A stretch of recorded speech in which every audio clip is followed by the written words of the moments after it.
Cathy here, reporting for Tri-Cities Community TV. I'm in Port Coquitlam at the Gathering Place at Lee Square, and we're going to be talking about the ever-changing face of Port Moody's historic waterfront. With me today, I have the Vice President of Community Engagement, Patty Sahota, and with her is Bruce Gibson, Vice President of Real Estate. Thank you so much for being here and joining us today. We really appreciate it. Let's get right into things. Patty, talk to me a little bit about the company history of Flavelle. First of all, thank you for having us on today. We're really excited to be here to talk about the Flavelle sawmill site. As you know, the site's been there for over 100 years. It's a historic site. It's at the end of the Burrard Inlet. And once upon a time, CPR Railway was going to be the terminus for CPR, but of course we know it didn't happen, and Vancouver became the city. But it is a historic site, as you said. Yes, exactly. Now, the mill's been operating for over 100 years. Is that correct? How many employees do you have right now? Currently, we have about 60 employees, and yes, we've been there over 110 years. And over the years, the mill has changed ownership.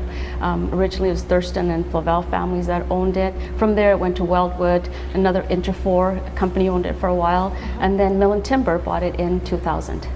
And the AP group of companies, can you expand a little bit on that? Sure. AP group of companies, we have about 1,000 employees across the province. We operate in forestry, trucking, logistics, and commercial real estate development. Great, great. Now, what is the proposed future of the Flavelle site and why, Bruce? What we're proposing is hopefully a mixed-use community. The sawmill's getting to the end of its, potentially the end of its lifespan. The mill's been struggling, running about one shift, sometimes two shifts. And with the advent of the Skytrain coming within 400 meters of the property, we recognize that the city's wanted to change the use of that property for a long time, and now it's time, I think it's just time to move on to a new chapter. Exactly. Now, I've been a little bit involved with the OCP and things that have been going on in Port Moody. What's the city vision on the site at this current time? Well, the city first published its vision in 1998, is the oldest one I found, of a waterfront visioning study to have a new use of the site. There's been a few additions and versions since then, and right now the site is a special study at both Metro and the municipal level. And so we're working with the city, I would say iteratively with the city, on trying to develop a plan that will hopefully be accepted by folks.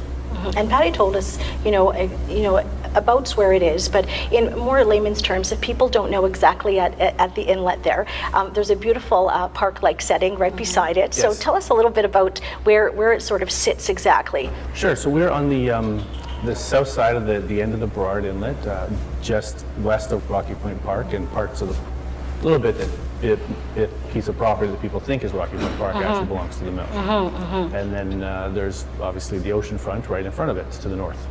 Right, exactly. I had the privilege of coming on site and doing a tour there, and of course didn't really know much about it. Where is it? You hear a lot of different things, because I think Rocky Point sort of bleeds into your site, which bleeds into another property there as well. But it's quite a magnificent piece of land. Absolutely. Now, I'm just wondering, what is the next process for this project through the city, Bruce? Well, right now we've applied for an OCP amendment. So the city will need to approve that, which is quite a detailed process of going through a land use committee and public hearings. Then the city will apply to Metro for an OCP amendment. So as I said, we are a special study, so it's a minor amendment to the regional growth strategy at Metro, and hopefully Metro will approve the change from industrial special study to general urban, and then the city will come back and do final approval of the OCP, and then we have to start zoning. So there's a long way to go. Yeah, there's a long way to go, but there's been a tremendous amount of community engagement. Again, myself, I've attended several different things that you've been doing throughout Port Moody, whether it's been at Rocky Point, just in a sort of outside environment with your boards up and educating the citizens of Port Moody, or at the Old Orchard Mill Boathouse site, and even at City Hall itself. So Patty, tell me what that feels like to have all this community engagement, and what are people saying about the site right now? Well, first of all, I think it's really important to reach out to their residents, because really we need their support. They have to be part of the process, the visioning process for us. I agree. And so that's been really heartening for us as a team to see all the people that are excited. And I think part of the excitement drives from the fact that this is really a unique opportunity for them to participate in this visioning process with us. So we've really been just really happy with the way things are going right now. We've had kiosks in the community, from the Golden Spike days to the to the farm farmers market, we've done business canvassing, we've done door-to-door knocking, right? So I mean, we've done a lot of engagement, and like you said, we've also done site tours. So that's sort of been the last piece of our, in terms of engagement, because we really want people to see the site. It's a private site, right? So I mean, no one's ever been on this site except for the people that work there. So for people to have opportunity to get onto the waterfront, to feel and see what it looks like, they can really envision a great community there in the future. Yeah. Right, and sorry, go ahead, Bruce. Sorry, I was going to say, to expand on one of Patty's points, when we're doing the tours, there's been, on 2 occasions, there's been 2 separate gentlemen who said they'd both lived in Port Moody for 55 years and they'd never been on that waterfront. It was their first time.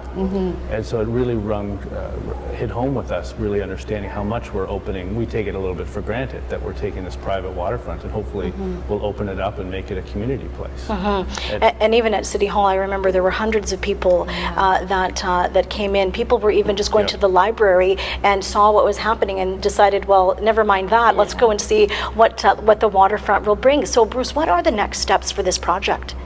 Well, the next steps right now, we're working through the traffic planning. Logistics and access in and out of the site is the elephant in the room, that we know Port Moody has some traffic congestion, and so the city traffic engineers and the engineers and all of city staff really are pushing us extensively to develop solutions, and so we're doing our best. So once we get through that, then that really restricts what we can plan to develop on the site. Once we've come up with a number of acceptable options, then we'll push forward with a more detailed land use plan that will become public.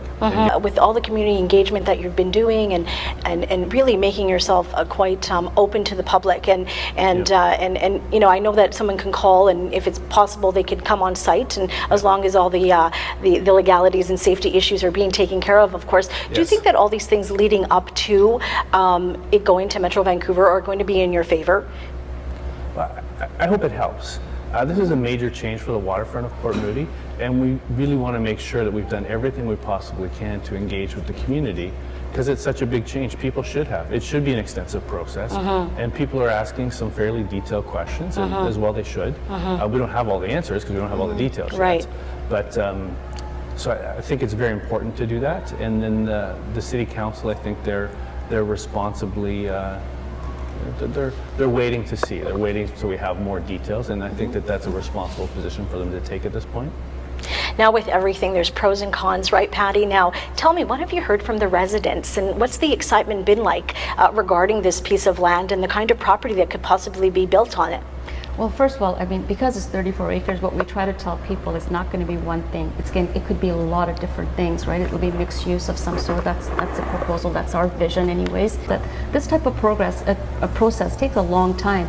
We've been in it since last year, since I would say April of last year, in terms of the engagement, and slowly we're bringing people along, educating them, and bringing them information that how it's going to move to the next step. And has City Council been supportive, and the city manager and the staff at Port Moody? What have their concerns been moving forward? I think they've been professionally supportive. They're critical of things that they should be critical of. At the time it's frustrating, but then afterwards we realized that it was a responsible question asking, or to push us to do something we didn't want to do. The council, I think, is supportive. I think they're open to seeing what we have to give them. We brought them the land use plan, which is now public, and yes. I think there was a lot of questions asked and some suggestions. And when we bring a more detailed plan, hopefully they'll be supportive. Fantastic. Now, what about Evergreen? We know that it's coming. They just did some, what do you call it? Not training, but they just did sort of a trial run of one of the trains coming through the city. What's the impact of that on your project, Bruce? Well, the Skytrain is, it's closer than 400 meters from the northeast corner of the property, and the entire property sits within 800 meters of the station that's almost completely built. And then the one that's proposed for some time in the future is even closer. So it has a dramatic change. It affects, it really creates the opportunity for somebody to live there, take the West Coast Express or the Skytrain. One of the criticisms of the West Coast Express is if you have to work late, you miss your train. Well, now people will be able to take the West Coast Express in the morning and then leave and take the Skytrain home whenever their schedule permits. Exactly. So I think it creates a great opportunity. Exactly. So, of course, we talked a little bit about challenges and things before, but with this, there's going to be some challenges. There's going to be, job creations. Obviously, that's not a challenge. That's more of a pro. But taxation and being able to balance everything. How would you expand on that, Bruce? Well, currently we're a Class 4, so a heavy industry, and in Port Moody in particular, Class 4 heavy industry is taxed roughly 20 times greater, at a rate 20 times greater than residential. For example, our site in Richmond pays a mill rate of $19 per thousand of value, and in Port Moody we pay $76 per thousand of value. So the city has, we have to make sure we put enough on the site that the city makes up the revenue that it would lose from changing out of heavy industrial. And that's just common sense. I mean, we know full well that that's a requirement. So when I was on site, we got to sort of go up these stairs and sort of be at one of the highest peaks on the property. And I can imagine a condo being built there and being able to have that view every morning. I know I would never tire of it. So I'd like to sort of put it out there that I'd like first dibs on something like that. Or have you already put your name in for that, Bruce? There's a small lineup. There's only one property that's been spoken for, that, as we don't even have buildings designed yet, but and my wife has. Your wife has that one, I thought so. Well, perhaps I can be second, or maybe third, Patty, let us know, how can Port Moody residents help with this process? Yeah, and that's really the key here, because first I want to thank all the Port Moody residents for all the really information, the engagement, advice that they've given us up to this point, because that's really important for us as we build our vision and move into the next step with City Hall, because they want to know what the residents are thinking. If they think that there's some things that need to be addressed, it's important for the residents to let the mayor and council know what are some of those issues that they want personally addressed at that site. Exactly. And I would just add to that. Yes. One of the things that's very easy to be critical, and those are usually repetitive messages, but what's been fantastic is when people come to us with ideas. There's things that we just didn't think of. We had a gentleman who was relentless in requesting that we fit a sandy beach into the site, and we think we fit that in. Okay. There was a woman we met with last week who came in to discuss accessibility issues, so people that would be wheelchaired, and design and layout issues. And I would say of the 10 points she gave us, 5 of them I'd never heard of. And so it's really been an education for us too. And so we're always appreciative when people come forward with suggestions. Thank you so much for being here with us, and I really appreciate the information. I know the residents of Port Moody will as well. So thanks again. Thank you, Cathy. It's been great to catch up. Thank you, Cathy.